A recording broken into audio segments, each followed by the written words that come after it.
Welcome to The Hair for Kids. Sit back and relax as we experience life with the Rebbe in 770, stories of Hasidim, and see how the Rebbe continues to find a way to connect to us and help every Yid. This episode has been graciously sponsored in honor of the proud shluchim of the Rebbe, Sterner, Menachem, Zeldi, Shana, and Rivka Goldstein, dedicated by their parents, Rabbi Chaim and Musia Goldstein.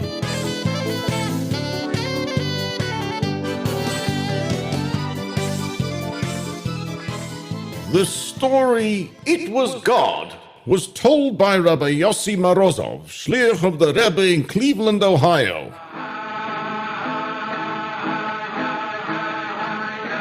Rabbi Marazov and his wife were fortunate to come to Cleveland, Ohio, as the Rebbe's shluchim in Elul of Tovshin Samach, the year 2000.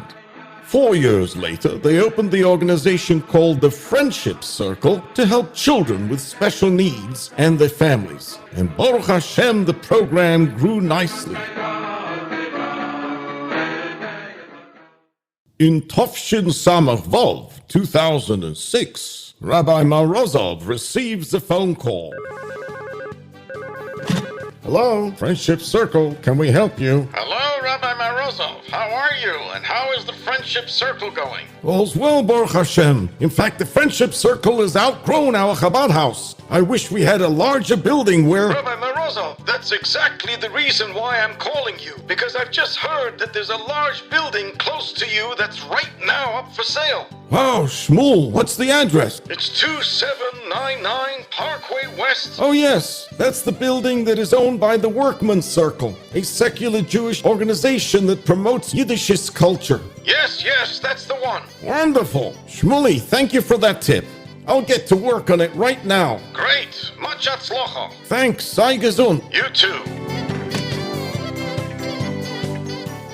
Rabbi Marazov decided to jump on the opportunity to expand into a location that would properly house all the programs. Rabbi Marazov thought out loud, I know many of the main members of the Workmen's Circle organization because we've done many programs in their school. Also, being one of the only Yiddish-speaking people in town, I have a relationship with them. I really think and hope that they'll accept my offer to purchase their building.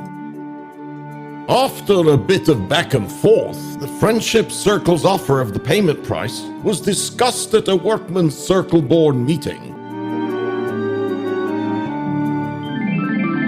Let's go back in time to listen to that board meeting where their members discussed the Chabad offer to purchase their building.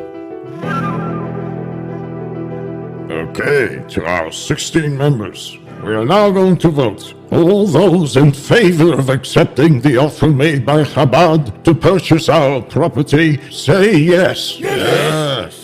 And now, all those against accepting the offer made by Chabad, say no. No. Okay, that's 14 yeses, and Harry and Marilyn Kagan are against it, so that's 2 no's. The sale will go through. Listen up. I'm Harry Kagan, and I'm so against Chabad buying our property that if you do sell it to them, I will quit from being on this board. Ooh. Okay, Harry. Why don't you want to accept the offer from Chabad? Well, first of all, I feel the organization can make more money from another buyer. And more importantly, I'm terribly upset at the idea that our building will be bought by Chabad, which is an organization completely opposite to the beliefs of our Workmen's Circle.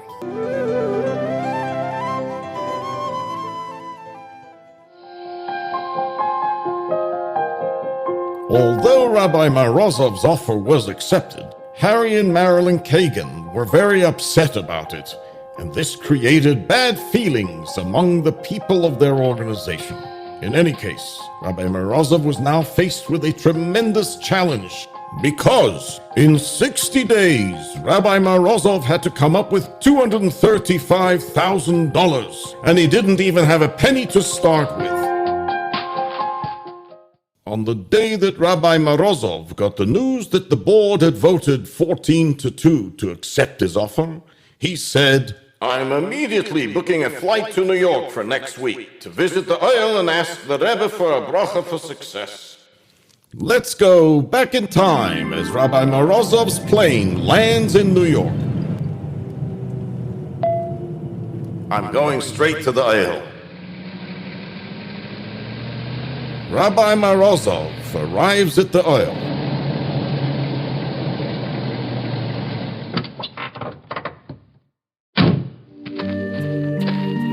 Now I'm going to write and settle with all the details about my situation and ask the Rebbe for a bracha that we should somehow be able to come up with the money in time to buy the building.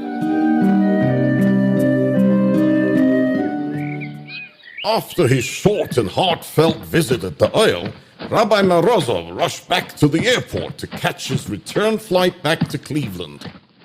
Let's go back in time as Rabbi Marazov boards the plane.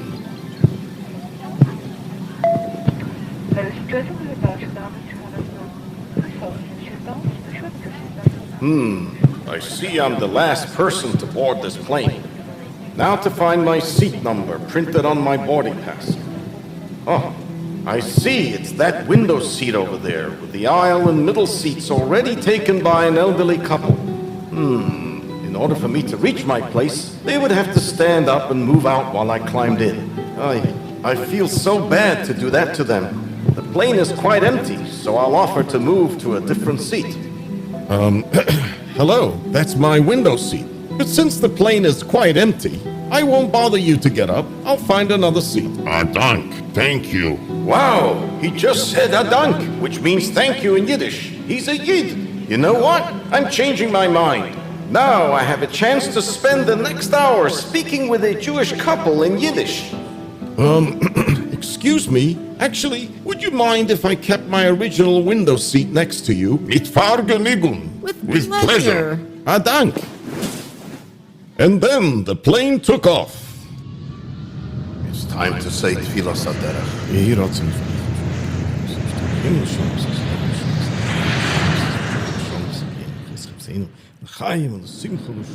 A few minutes into the flight, Rabbi Marazov turns to the elderly couple. So, are you visiting Cleveland? No, we live in Cleveland. Nice. Me too. I'm Yossi, and you are? I'm Harry Kagan. You are the Harry Kagan. Yes? And so you must be Marilyn. Yes. Yossi, how did you know that? Well, I'm Rabbi Yossi Marazov from the Friendship Circle of Cleveland. Oh, oh my. Oh, Whoa, well, look at that. This was the same couple, Harry and Marilyn Kagan, who voted against Rabbi Marazov from buying the Workman's Circle building. Realizing that they were stuck together for the next hour, they all began to laugh, and the hard feelings that they had quickly melted away. I can't believe it. I feel that this is the Rebbe showing me that we will be successful in all things regarding this building. I'll make a Kiddush Hashem and a positive impression on this couple. So, Harry and Marilyn, do you know what the Friendship Circle is all about? Not exactly, but please tell us about it. Well, our organization helps children with special needs, and that's why we need a larger building in order to expand and help more special needs children. Wow, Rabbi, that's such a beautiful cause. We are extremely impressed with your wonderful work. Then Rabbi Marazov began to discuss Yiddishkeit and Emunah, but Harry quickly said, Actually, Rabbi, I consider myself a skeptic, a person who questions the truth of things. Well, Harry, I wish to tell you both why I traveled to New York for just a few hours. We're both listening. Well, after we received the news that our offer was accepted by your organization, I decided I must travel to the Lubavitcher Rebbe's resting place to ask for blessings of success.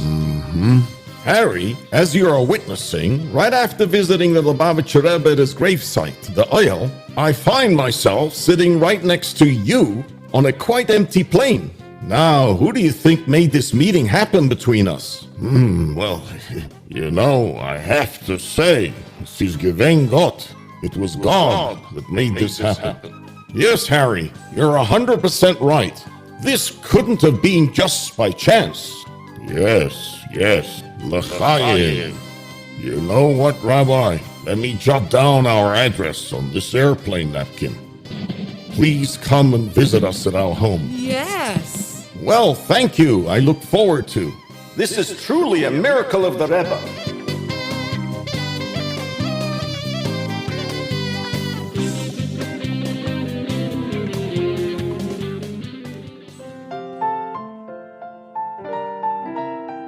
Back in Cleveland, Rabbi Marazov developed a very warm relationship with the Kagans, and they even made a donation towards the new building fund. Yes, and thanks to the Rebbe's brachas, we managed to collect the funds for the building in time, and since then we have moved to an even larger location. And now, Rabbi Marazov's final thought on this topic. There are times when it may be harder for us to recognize the Rebbe's brachas and keiches he gives to us in our shlichus. However, on that plane, only minutes after being at the Ohel, I felt the Rebbe was showing us that he is with me and would continue to shower me with his holy brachas and keiches every step of the way.